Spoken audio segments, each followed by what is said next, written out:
Saudi আরবে হামলা আসন্ন, মার্কিন কনসুলেটে কেউ আসবেন না, এমন বার্তায় দিলেন মার্কিন দূতাবাস। রিয়াদে অবস্থিত মার্কিন দূতাবাস সৌদি আরবের পূর্বাঞ্চলে একটি আসন্ন হামলার বিষয়ে সতর্কবার্তা জারি করেছে।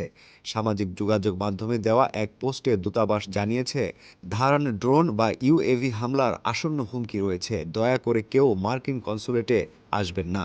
এর আগে আজ মঙ্গলবার ভোরে সৌদি আরবের রাজধানী রিয়াদে অবস্থিত মার্কিন দূতাবাসে ভয়াবহ ড্রোন হামলার ঘটনা ঘটে।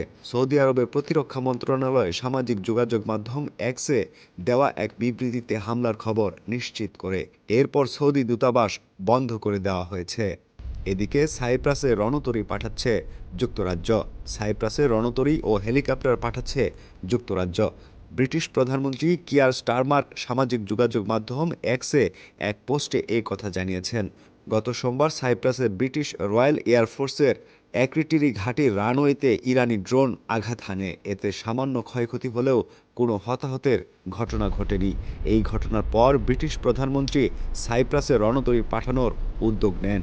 ব্রিটিশ প্রধানমন্ত্রী জানিয়েছেন, রণতরী HMS ড্রাগন সাইপ্রাসে পাঠানো হচ্ছে। অন্যদিকে লেবাননের মার্কিন দূতাবাস পরবর্তী নির্দেশ না দেওয়া পর্যন্ত বন্ধ ঘোষণা করা হয়েছে।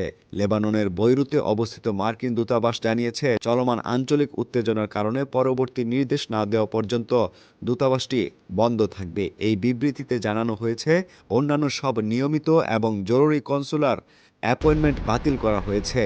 দূতাবাস যখন পুনরায় স্বাভাবিক কার্যক্রম শুরু করবে তখন আমরা তা জানিয়ে দেব। এছাড়াও ইরানের সঙ্গে আলোচনার সম্ভাবনা নাকচ করেছে ট্রাম্প। মার্কিন প্রেসিডেন্ট ডোনাল্ড ট্রাম্প ইরানের সঙ্গে আলোচনার সম্ভাবনা নাকচ করে দিয়েছেন।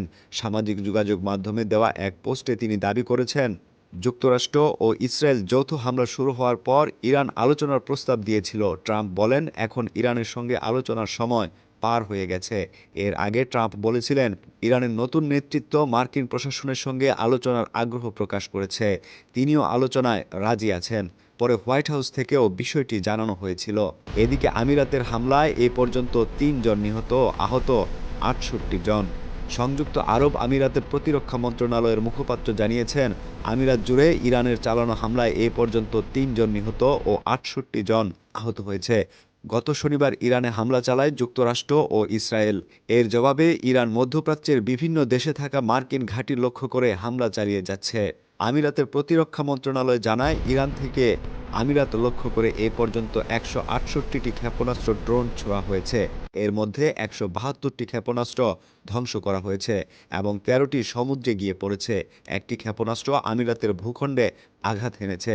ইরান থেকে আমিরাত লক্ষ্য করে মোট ৮১২টি ড্রোন ছোড়া হয়েছে। আমিরাত ৭৫৫টি ড্রোন প্রতিহত করেছে।